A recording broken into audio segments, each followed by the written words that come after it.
Welcome to Chemistry at Honeyniga High School. I'm Brian Brown, and today we'll be looking at our first set of notes over our combined chapters 17 and 18 test. And what we'll be looking at today is thermochemistry. Now, chemistry is about matter and energy, but honestly, with what we've covered this year and what we've got time for, we're going to take a quick look at energy. We thread the energy discussion throughout much of chemistry. So what we're going to do here is we're going to narrow it down to what we really want you to understand about thermochemistry for our next upcoming test and for what we're going to use in future chapters. Now, the first section looks at energy movements or flows of energy. And thermochemistry is really studying heat changes during chemical and physical reactions. So we'll look at the change in heat that happens when chemical or physical reactions occur.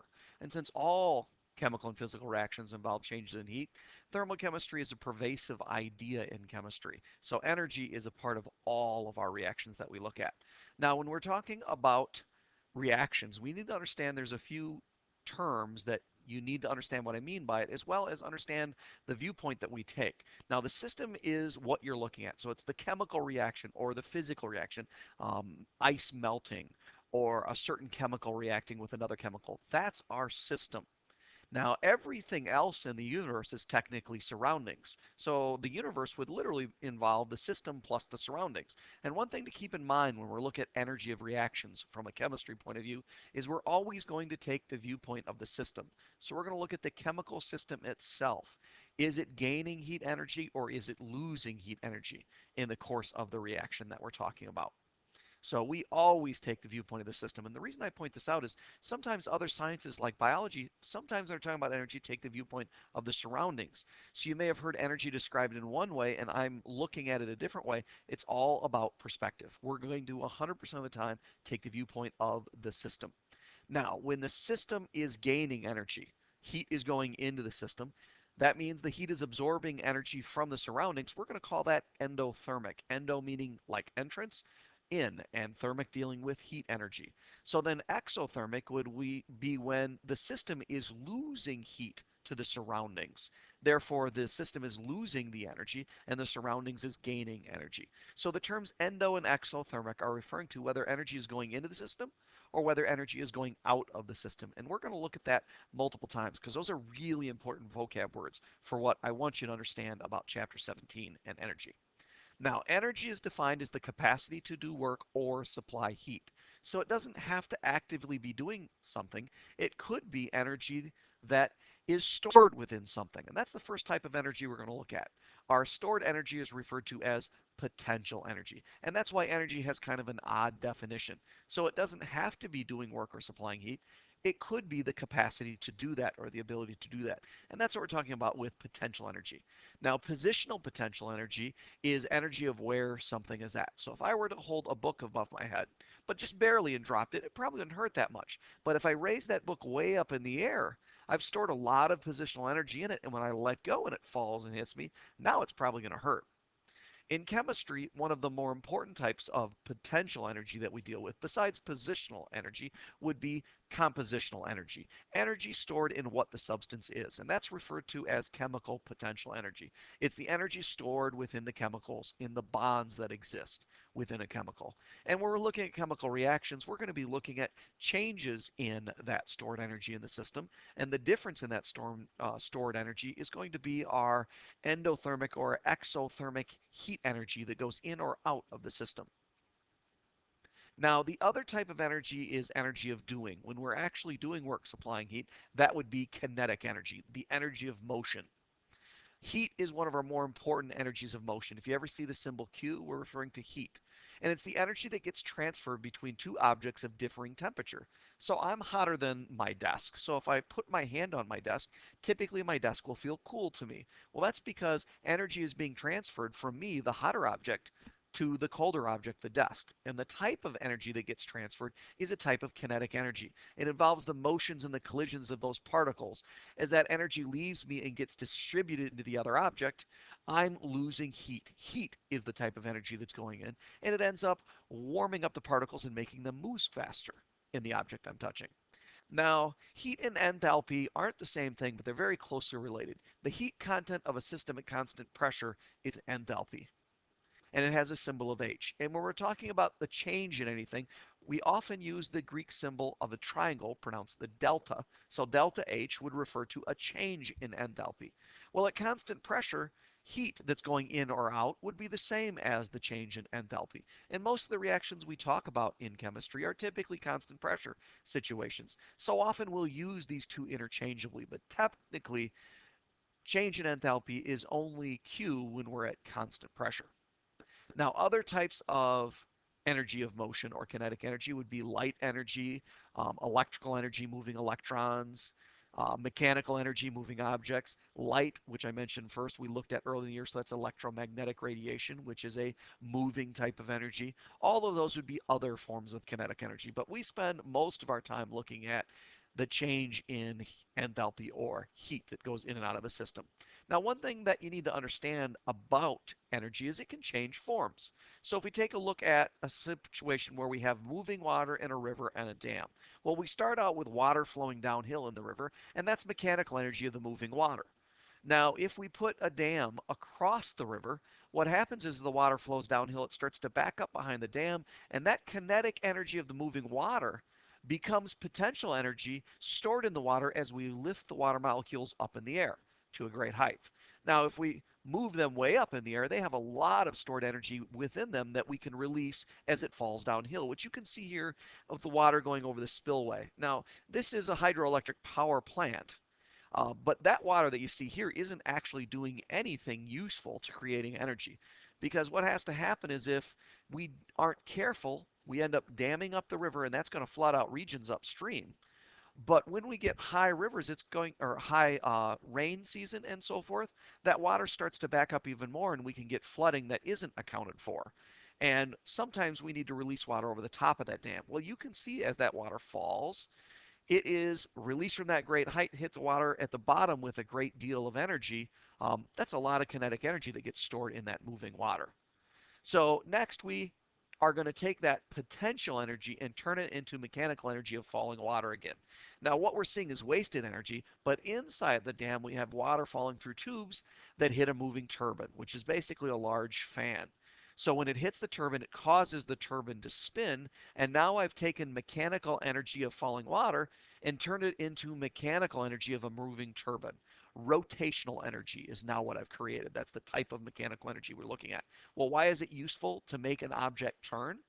Well, if I spin a magnet in a coil of copper wire, or conversely, spin the copper wire around the magnet, I end up generating a flow of electrons in that copper wire. And that's what a generator is. So if we get a moving turbine and we use that to spin a magnet in a copper wire, it ends up making a flow of electrons in that copper wire. And what we now have is flowing of electrons, which is electrical energy, which we can end up storing in various locations and sending out to do useful work around the area. Well, in every one of these cases, all we really did was change from one type of energy to another. But we never, ever in the whole process created or destroyed energy. And that's the law of conservation of energy. It's the energy counterpart to the law of conservation of mass that we talked about in first semester. In ordinary reactions, ordinary chemical and physical reactions, energy is not created, destroyed, but can be converted from one form to another. Just like atoms can be rearranged, but not created or destroyed in ordinary chemical and physical reactions. And remember that ordinary is an important idea because in nuclear reactions, we're actually destroying mass and using it to create vast amounts of energy.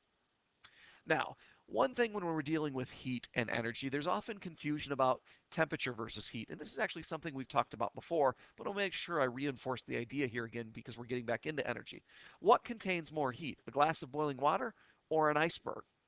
Well, I know that glass of boiling water is very, very hot, but the iceberg is huge. While it has a low concentration of heat, a small amount of heat energy per unit area, it's huge, and that adds up. So the iceberg is actually going to have more total heat than the glass of boiling water. The glass of boiling water has a higher average heat and therefore a higher temperature than the iceberg would have. Now, one thing to remember about the human body is what do we sense? Do we sense temperature or do we sense heat? Well, honestly, what we sense is heat flows. If we sense temperature, when you took your hand and put it in cold water, it would feel cold. Leave it in there. Put your hand in another container of hot water, it would feel hot. Leave it in there. So far we haven't proven anything because the hand in the cold water is going to feel cold, the hand in the hot water is going to feel hot. Now, if you leave them there for about 30 or 40 seconds, the temperature hand starts to drop and rise depending on whether it's in the cold or hot water. If you have a third pan of room temperature water, if you sense temperature and you put both hands in there, they would feel the exact same because they're going in the same temperature, but they don't. Your cold hand when you put it in the room temp water is going to feel like you put it in very hot water, but your cold hand when you put it in the room temp water is going to, I think I said that wrong. Your cold hand is going to end up feeling hot, and your hot hand is going to end up feeling very cold. And it's a weird sensation because you're looking at the same water. You know mentally that it's the same temperature, but your hands are telling you two different bits of information, neither of which matches what your eyes see. So your body senses heat flow, not temperature. So remember, heat is the type of energy that was transferred between a difference in temperature, and it's not something we can measure directly. Unlike temperature, which we can measure directly, temperature is a measure of the average kinetic energy of a particle in a sample of matter. Now, temperature is not the same as heat. Think of temperature as average heat, so to speak, and heat as the total amount of heat energy there. But what temperature does control is the direction of the heat transfer. It's always going to flow spontaneously from the hot to the cold. Now, we're going to look at various units when we sometimes talk about energy. Now, in chemistry, we're actually going to deal with a unit called joule most often. But in life, sometimes you may have heard of the unit called calorie. It's the heat needed to raise 1 gram of water 1 degree Celsius. That's what the numerical value of the calorie is actually based on. Many of you may think you've actually heard of this. Well, you haven't. What you've probably heard of is the capital C calorie, which is the food calorie, which stands for 1,000 little c calories. Most of us have heard calorie in reference to the amount of energy in foods. If you look at any box of food, they will have listed in the ingredients and information section the calories per serving that's inside there. Well, you'll notice it's got a capital C. And this idea was created by a really, really bad idea of somebody's originally. I mean, if you want something to mean something different, you should at least give it a different name. How do we pronounce upper C or uppercase calorie versus lowercase calorie? And that ends up creating some confusion. So we're stuck with it now, but at some point in time, this was a really, really bad idea. What would have been better is just to call it calorie and kilocalorie, or calorie and a food calorie. Give it a slightly different name so that people recognize when you're talking about one or the other. So food calories are actually kilocalories, 1,000 little c calories. And the reason food calories are so much bigger is there's a lot of energy in normal amounts of food. Now, the type of energy we deal with most often in chemistry I mentioned is the joule, and that's the SI unit of energy. So joules and kilojoules are going to be terms that you commonly hear in this chapter and going forward. Now, one thing that is true, but you don't really need to do these calculations, is there is a relationship between all of these. If they're all units of calorie, they should be interchangeable. One big C calorie is a kilocalorie, which is the same as the 1,000 little C calories, which is 4,184 joule, which is 4.184 kilojoules. So that's the relationship between all of those. But you don't really need to know that for the test. What you need to be comfortable with is understanding when you see joules or calories, you're dealing with a unit of energy. Now, one way in which we look at how energy changes a substance is called heat capacity. Heat capacity is the heat it takes to change a substance's temperature by 1 degree Celsius. And one thing about this is it's not a very specific measurement because if we had a swimming pool of water versus a cup of water, obviously it takes a ton more energy to heat up the swimming pool.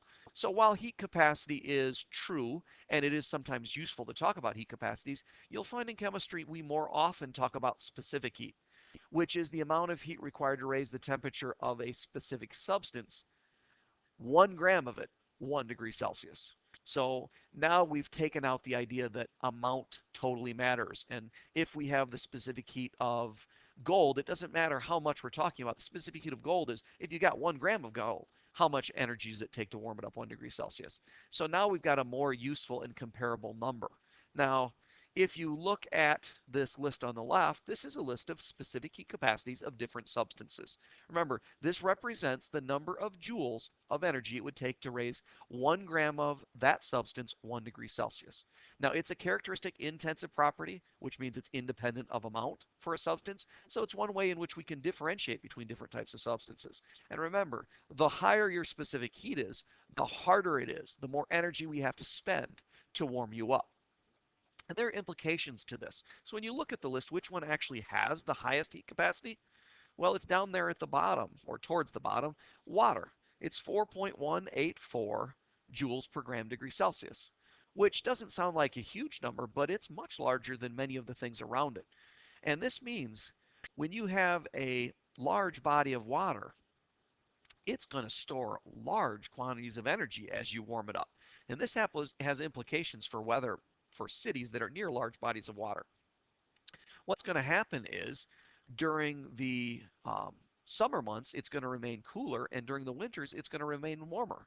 And you're also going to get movements of air all the time, which creates a wind. And that's why Chicago is referred to as the Windy City. It has Lake Michigan sitting right there next to it.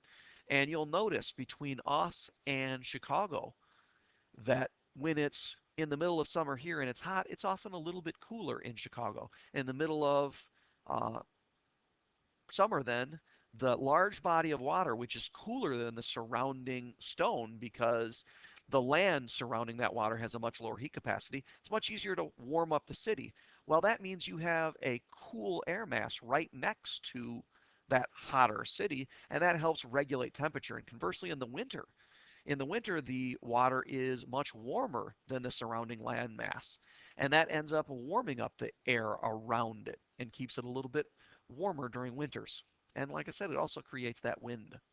Now, to study energy changes that accompany reactions, chemists will often use the property called enthalpy that we talked about before. Now, remember, enthalpy is the heat content of a system at constant pressure, and it's not something we can directly measure. What we really look at is when the reaction happens, how the heat content changes, because that's energy going in and out that we can, in one way, shape, or form, measure that transfer of heat.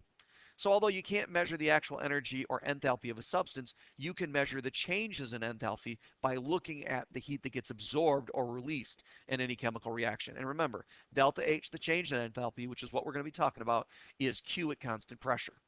Now, if we have the some reaction occurring and we want to look at the change in enthalpy, technically that would be the enthalpy that we end up with minus the enthalpy that we started with. All changes in anything, delta H, delta T, delta whatever, are always calculated final minus initial. And that establishes an important sign convention.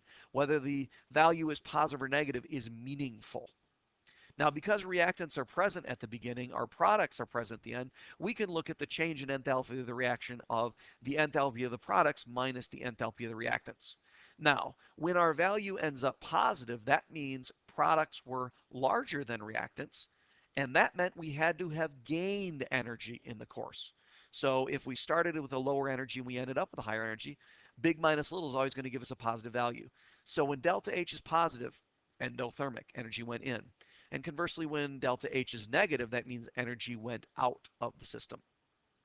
So when you look at this graphically, if we were looking at energy versus the progress of the reaction, we start with reactants, we end up with products. If we went to a lower energy when we went to products, that means the reactants lost that energy. That's why it has a negative sign for delta H.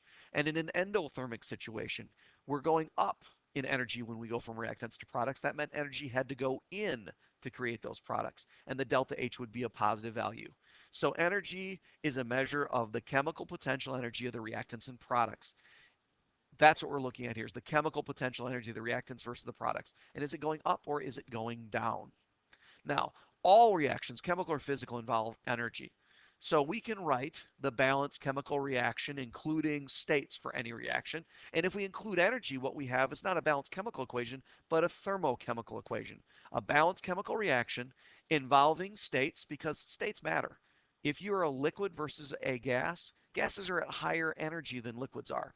So when we go to a liquid, it's different than when we go to a gas for energy. So we need to state in the equation exactly what our states are. And then finally, we need to include energy. Now, there's a couple of different ways we can include the energy. One would be to include it right in the reaction. Now, this is not positive 10,942 kilojoules. Remember, the plus sign in a chemical reaction is a separator. It means and, in essence. So when we have 2 moles of octane, which is C8H18, reacting with 25 moles of oxygen, we get 16 moles of carbon dioxide, 18 moles of water, and we also get 10,942 kilojoules of energy being released. It's on the product side, so that's energy released. So when you're looking at a thermochemical equation where energy is included in the reaction, Positive or negative isn't going to tell us anything here because it's just a number. So what we have to do is look at where it's at. If energy is on the reactant side, that means we're adding energy in the course of the reaction. It's endothermic.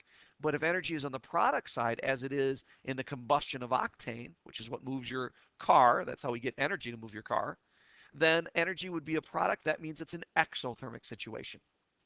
Now, the other way to show a thermochemical equation is as a heat of reaction. We're going to separate the energy change outside and write it off to the right. So it's not in the reaction, it's written outside of the reaction. And here we have to use the sign convention we talked about a few slides ago. Whether it's positive or negative as a delta H is going to tell us whether it's endo or exo.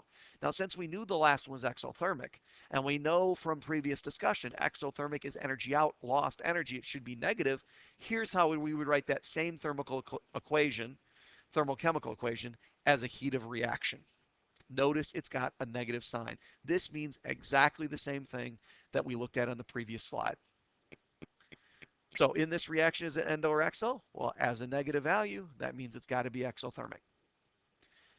Now, one thing you need to understand is this energy is the energy change for the chemical reaction exactly as it's written. This is the energy when 2 moles react with 25 moles. If we have different amounts that we're reacting, then we're going to get a different amount of energy. Now, this is something that we could do, and this is actually called energy stoichiometry. We could change grams to moles and then moles of one of our substances to energy because this energy is tied to those mole amounts, just like we did with mole ratio in stoichiometry. But we're going to deal with it in a much more simplistic level. So how about this question? How much energy is released if 4 moles of octane burns? Well, if you think about it conceptually, 4 moles of octane, in the balanced chemical equation, we had 2 moles of octane. That's twice as much octane, so we should get twice as much energy. Now, how would we mathematically show and prove that? We'll just use dimensional analysis. We've got 4 moles of C8H18. We don't want moles of C8H18. We want energy. And from our balanced chemical equation, just like we did with mole ratio, we can pull out the amount of octane, 2 moles, and the amount of energy, negative 10,942 kilojoules. So you would end up releasing 21,844 kilojoules. Now, I think it's better to show it as a negative value because that clues you in its energy lost and its released energy. But based on the question, it wouldn't be wrong if a student said, how much energy is released? Well, 21,844 kilojoules of energy. So if I didn't have the negative there, it wouldn't make it wrong, but I'm always careful about sign. And that ends our notes over energy and thermal chemistry.